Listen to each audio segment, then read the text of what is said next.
It was a cold October morning in Huntsville, Alabama, 2018. The city, known for its space program and quiet suburbs, woke to an unnerving discovery. Deep in the shadows of Big Spring Park, a woman's body had been found, lifeless and unidentified, her face obscured, hands bound, no identification on her person. For the locals, it was the kind of horror that hits like a thunderclap. Someone unknown, someone innocent, snatched from the safety of their life, left behind as a ghost in their city. They called her Jane Doe. Subscribe for more real crime investigations, unsolved mysteries, and shocking true stories from across the United States. The police were called immediately. Officers Sergeant Mitchell and Detective Harper were among the first on the scene. The body had been arranged in a grotesque, almost ritualistic manner. There were subtle signs of struggle, a torn blouse, mud on her hands, and a faint trail leading to the nearby creek. At first glance, it seemed like a random act of violence, but seasoned detectives knew instinctively that nothing about this scene was random.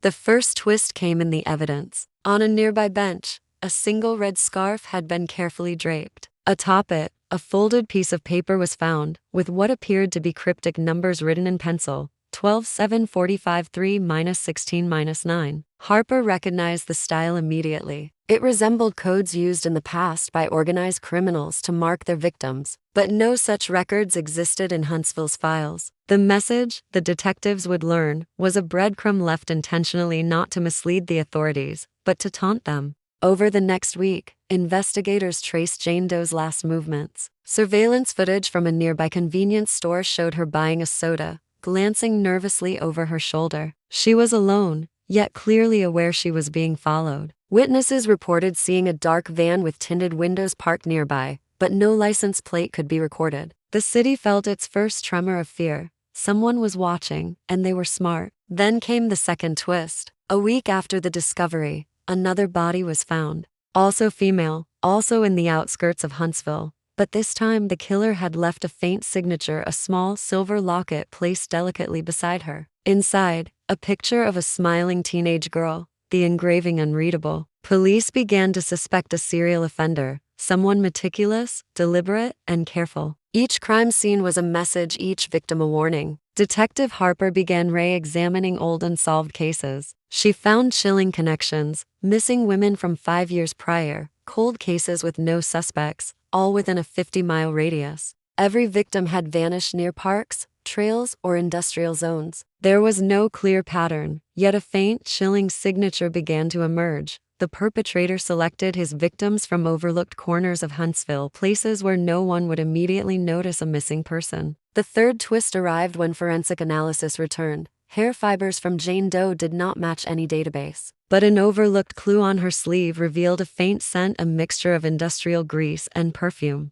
Detective Mitchell recognized it immediately. It was reminiscent of the Huntsville Machine Works, a local factory where hundreds of employees came and went daily. The factory became a focal point. Weeks into the investigation, a breakthrough came. A security guard at the Huntsville train depot recalled seeing a woman matching Jane Doe's description walking alone at night, flanked by a man in a dark hoodie. But when police reviewed depot footage, the man's face was always obscured, as though someone had carefully orchestrated it. The public began to panic. Mothers kept daughters inside, teenagers walked home in pairs, and every shadow on a Huntsville street became a suspect. Then came the fourth twist. A witness stepped forward. A homeless man who slept near Big Spring Park claimed he saw Jane Doe alive hours before her death, arguing with a man who had hands like machinery and eyes cold as steel. When pressed, he gave a peculiar detail. The man carried a small notebook, scribbling notes while speaking to Jane Doe. It was the first hint that the killer was organized, precise, and possibly keeping a record of his actions. Months passed. The case remained cold. Jane Doe's identity was finally uncovered through dental records. She was Emily Sanders, a 28-year-old school teacher from Huntsville. Her family, devastated, publicly pleaded for justice. The investigation intensified. Forensic teams scanned every inch of Huntsville, yet the killer remained invisible, leaving only cryptic clues behind. Then, nearly a year after Emily's death, the fifth twist emerged.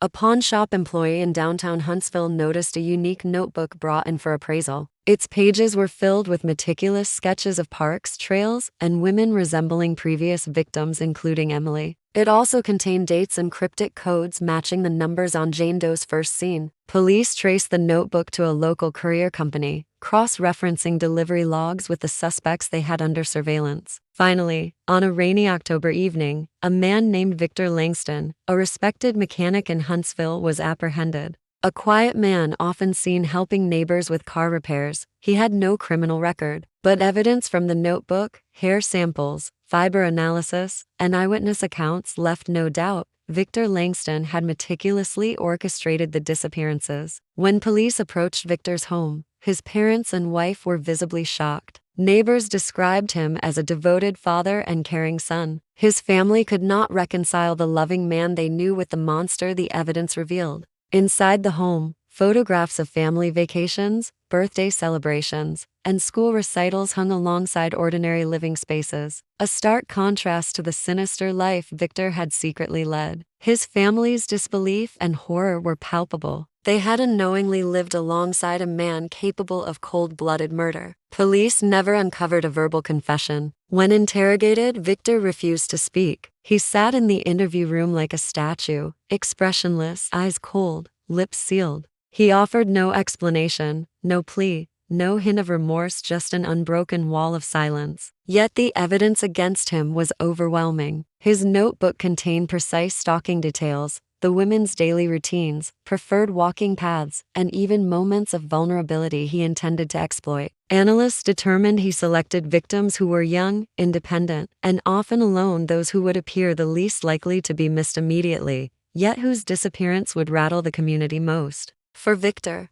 the killings were not random. Investigators pieced together psychological evaluations suggesting a compulsion rooted in control and deep-seated resentment toward women. His childhood, marked by emotional neglect and overbearing parental discipline, had warped into a dark obsession with dominance. He meticulously cataloged every encounter, every trace, every fear he instilled. The small silver lockets, the coded numbers, the calculated positioning of bodies, all were his signature, his method of asserting control. He may never have spoken, but each clue revealed his twisted logic. Even as authorities built their case, forensic teams discovered that Victor had a personal connection to Huntsville's industrial districts. Many of his victims had visited stores, factories, or parks near locations he frequented. This overlap allowed him to track potential targets without suspicion. It was chilling. The killer lived among his victims, blending into the ordinary rhythms of Huntsville life while plotting his crimes in silence.